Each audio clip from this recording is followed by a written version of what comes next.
82 years old, and Agnes Miller was crawling. Each desperate heave of her frail body was a victory against a screaming blizzard, a defiance against the frozen earth that tore at her raw, bleeding hands. The wind, a malevolent force, ripped at her, driving ice crystals like needles into her exposed face, a face etched not just with age, but with a terrifying, resolute determination.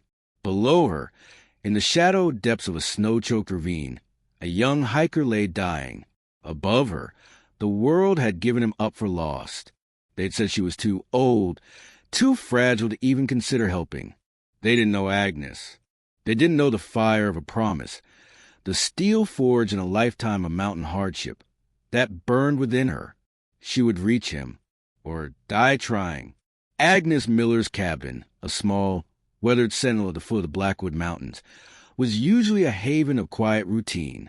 Her days, since her husband John passed 5 years prior, were measured by the slow turning of seasons, the tending of her small garden, the rhythmic click of knitting needles in the long evenings. John, a former Army Ranger, had been her rock, a man as steadfast as the peaks that loomed outside their window. He'd taught her everything about these mountains, their moods, their dangers, their hidden paths, and the unyielding resilience needed to survive them. Lessons of survival, of duty, of never, ever giving up, were etched deep within her, a legacy more potent than any physical strength. To the townsfolk of Havenwood, Agnes was a gentle, reclusive, elderly woman. They saw the stoop in her shoulders, the quiet dignity of her solitude, and offered polite nods, perhaps a kind inquiry about her health. They saw an old woman who needed looking after, not one who could look after others in a crisis. They couldn't see the iron beneath the soft wrinkles, the encyclopedic knowledge of the wilderness, or the unwavering spirit John had nurtured.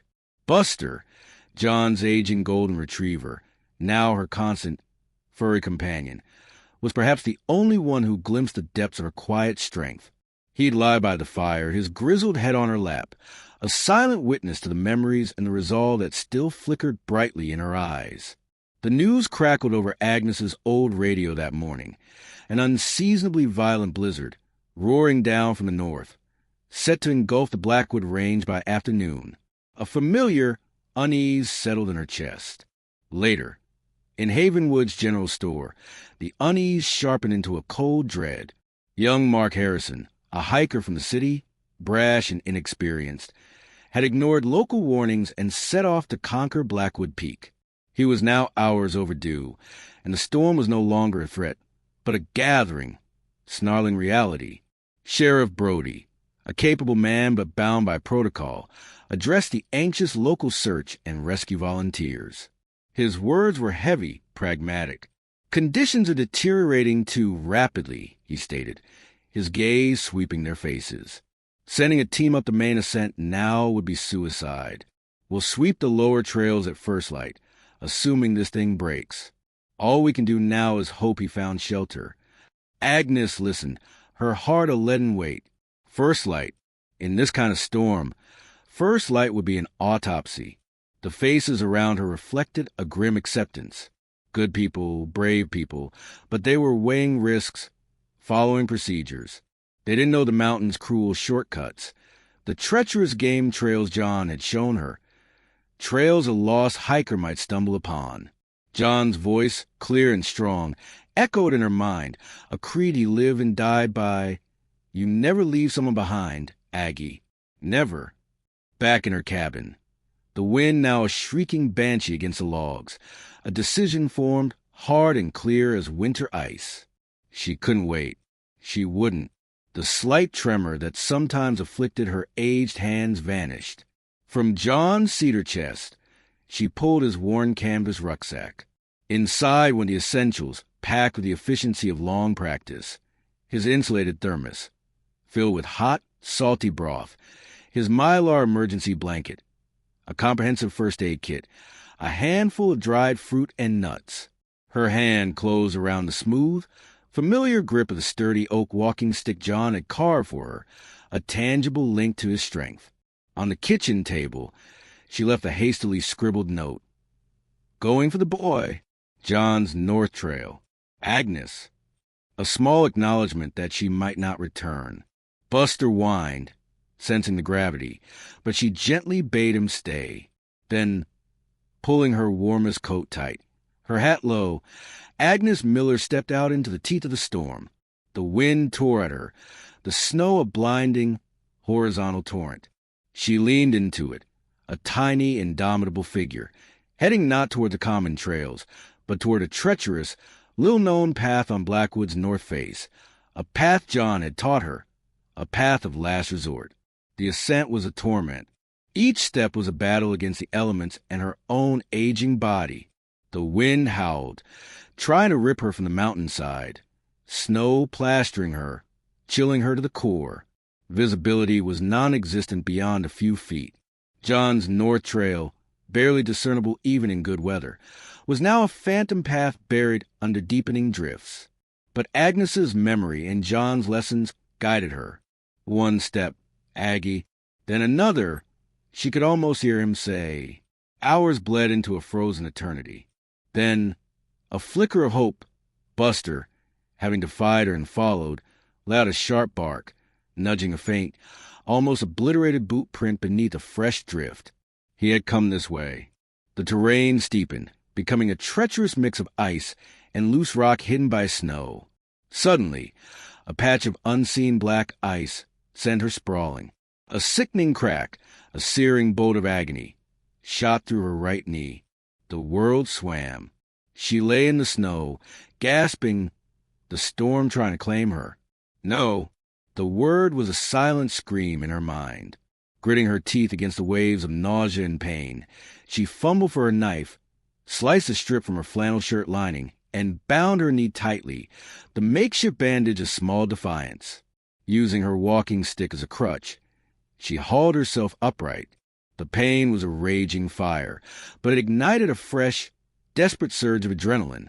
Doubt, cold and venomous, whispered in her ear, "You're too old for this. He's probably gone. You'll die out here." She shook her head, dislodging snow. "No," she rasped, her voice nearly stolen by the wind. "Not while I can still draw breath." She began to call his name. "Mark! Mark Harrison." Her voice, a fragile thread, was instantly devoured by the storm. Buster, however, darted ahead, barking insistently toward the dense curtain of snow-laden pines at the edge of a precipitous drop. Agnes pushed through, her injured knee screaming in protest. Beyond the trees, the ground vanished into a narrow, shadowed ravine, its depths a swirl of snow and gloom. Buster whined at the edge, his gaze fixed below. Agnes dropped to her hands and knees, ignoring the fresh agony, and crawled to the precipice. And there, far below, a patch of bright blue against the gray rock. A jacket, a body. Mark Harrison lay crumpled at the bottom of the 30-foot drop, his leg bent at a grotesque angle, a dark stain spreading on his trousers. He was terrifyingly still. The ravine walls were sheer ice in places, choked with unstable snow in others. For a sane person, it was impassable. But Agnes remembered John's reckless, desperate technique for descending steep scree, a controlled slide, using her body as a rudder. It was madness. It was her only chance. "Stay, Buster," she commanded, her voice thin but firm. Positioning herself at the ravine's edge, she tucked her injured leg, took a last, burning breath, and launched herself downward. It was a brutal, jarring control fall, bouncing off snowbanks, using the stick to fend off rocks, her hands tearing on ice and stone. She landed in a deep drift with force that knocked the air from her lungs, pain exploding through her body. But she was there, scrambling, crawling. She reached him. He was so young. His face was waxen, lips blue, shivering violently. Hypothermia. Shock. The compound fracture was horrifying. "Mark," she gasped, shaking him. His eyelids fluttered. He was fading, working with a desperate, fumbling urgency that belied her agony. She forced warm broth from her thermos past his lips. He coughed but swallowed. A tiny victory. Her walking stick, John's precious gift, was the only option for a splint. with a silent apology to his memory. She braced it and snapped it in two. The crack echoed, tearing strips from her own coat lining. Then her precious wool scarf, John's last gift to her. Her numb, bleeding fingers fashioned a crude but sturdy splint, immobilizing the shattered leg. He groaned a low, guttural sound as she tightened the bindings. His eyes flickered open, clouded with pain and confusion, focusing on this snow-caked, bleeding angel of mercy who had appeared from nowhere. "Who?" he whispered. "Help!" Agnes managed, her voice a thread. "Help is coming." She wrapped him in the mylar blanket, then pulled his shivering form against her own, trying to share her dwindling body heat. Buster, having found precarious path down, pressed against Mark's other side, a warm, furry bulwark. They were trapped, the storm still raging. Then she remembered John's silver whistle. "For emergencies, Aggie," he'd said. "Sound carries." Her frozen fingers found it in her rucksack. Lips cracked, lungs burning, she blew. 3 sharp blasts. Pause. 3 more. A tiny, piercing defiance against the tempest. She blew again and again, a rhythm of hope, a prayer against despair. Through the endless, frozen night, Agnes fought. She fought the cold, the pain, the crushing exhaustion, the darkness that clawed at the edges of her consciousness.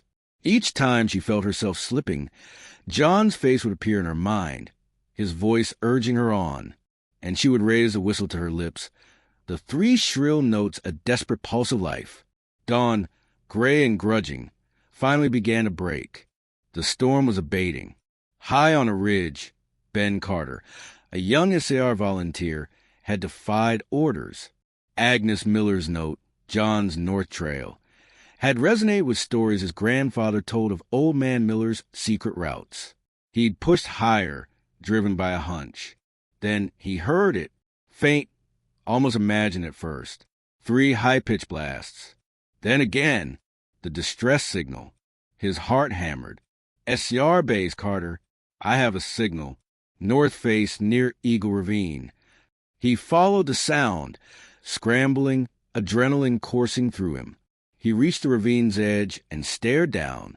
The sight froze him. The young hiker, wrapped in silver, the loyal dog, and curled around the hiker, shielding him, was Agnes Miller, whistle still clutched in her hand, her face a mass of ice and unimaginable endurance. "My God," Ben whispered into his radio, his voice thick with awe. "I found them. The hiker's alive, and so is she. She saved him. The old woman, she saved him." The rescue was arduous. Mark Harrison, barely clinging to life, was airlifted to the trauma center. Agnes, refusing aid until Mark was safely away, was finally helped from the ravine, her small body battered but her spirit unbroken. At the Havenwood Clinic, they treated her for hypothermia, exposure, and her badly damaged knee. Days later, from his hospital bed, Mark, his voice raw with emotion, told his story to reporters and a stunned Sheriff Brody. "That woman, Agnes Miller, she's an angel. I was gone, given up, and then she was there, crawled through that hell, splintered my leg with her own walking stick. Kept me warm, never stopped. An 82-year-old woman did that." Havenwood, once dismissive, was now silent with shame, then erupted in a wave of profound admiration. Agnes recovered slowly, her knee a permanent, aching reminder of that night. She waved off the accolades with characteristic humility. "John would have expected it," she'd murmur. But the town saw her differently. They saw not frailty, but a testament to the unyielding courage of the American spirit. Mark Harrison became a regular visitor to her cabin, an unlikely, unbreakable bond forged in the blizzard. Her story became a legend in Havenwood, a powerful reminder that true heroism isn't about youth or strength, but about the fierce, unwavering fire in a human heart, a heart willing to brave any storm, to sacrifice everything for another. In the quiet evenings, Buster at her feet, Agnes would look out at the silent, majestic peaks of Blackwood Mountain, and know that John, her John, would have been so incredibly proud.